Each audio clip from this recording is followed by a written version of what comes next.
Hey guys, we're the Weavers. This is a little bit of our story.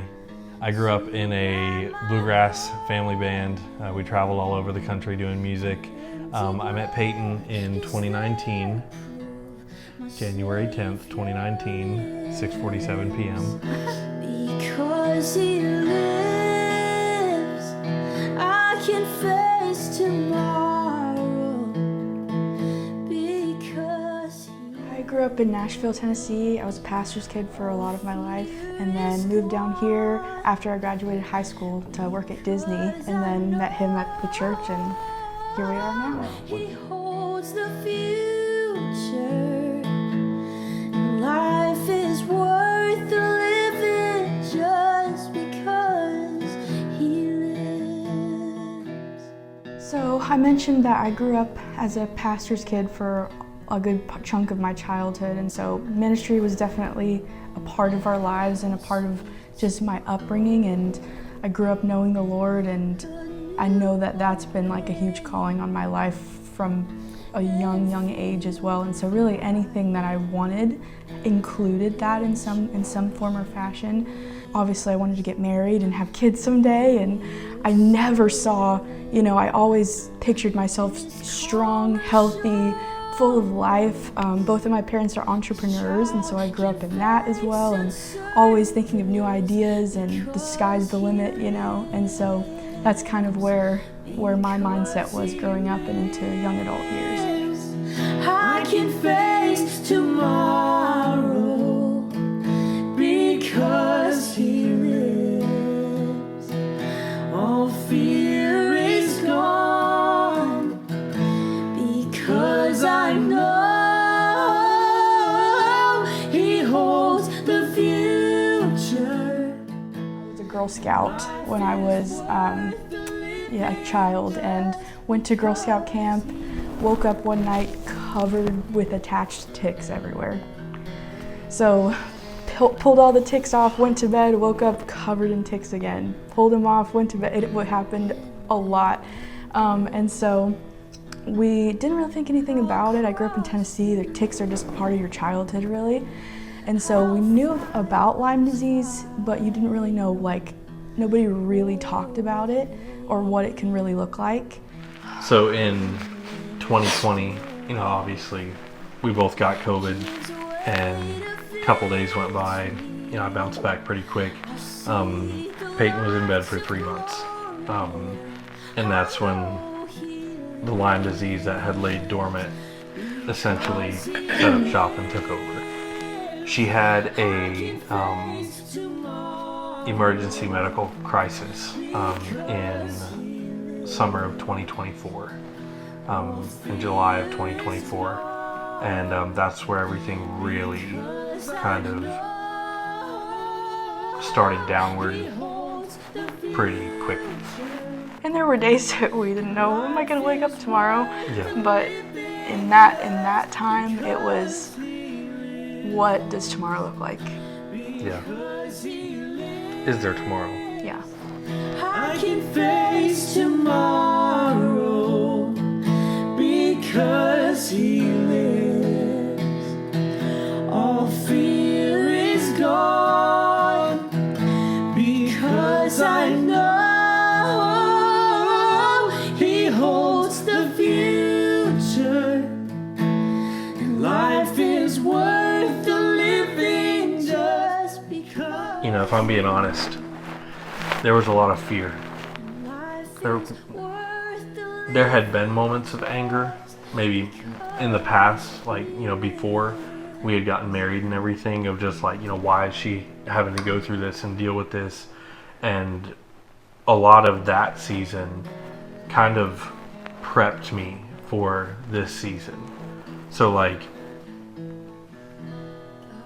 when it comes to understanding why God does things. We can waste our time and try and understand why he does things, or we can trust him and keep walking. And essentially, though it was hard, though that was not the easy road, I never stopped trusting him. I had to come essentially to the end of myself and say, okay, God, you're God, I'm not. Because he lives, I can face tomorrow. So many things that I was feeling, confusion and, fear. I was afraid for him. I was afraid for my family and for me. Yeah. There was a lot of peace because there were moments I was in bed and sorry. It's okay.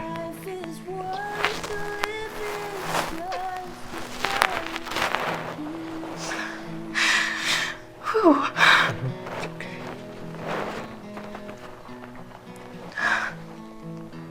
It's real stuff. It is.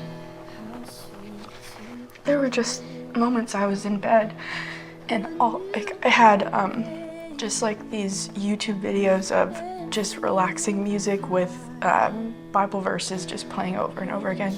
It's the only thing that brought me peace.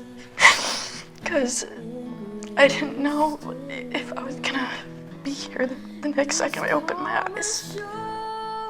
I didn't know if I would be with the Lord.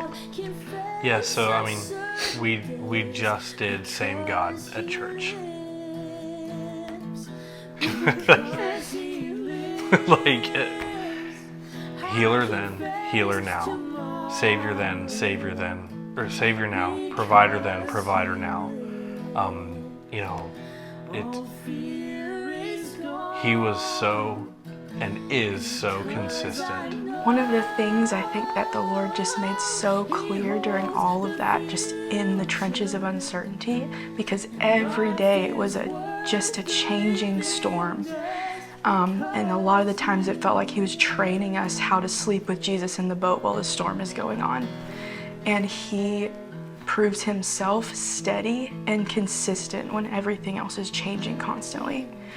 And so he is, like you said, he is the same God today as he was then. He's the same God. He doesn't change. The circumstances don't change his character.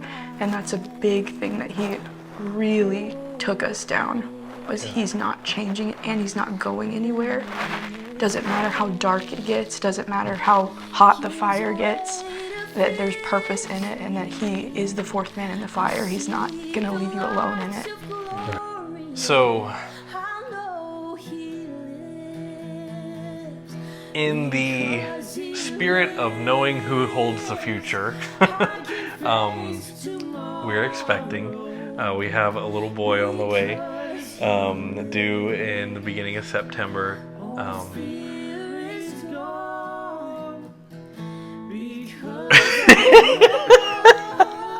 Got a little baby bump here, which is an absolute miracle for us. Yeah.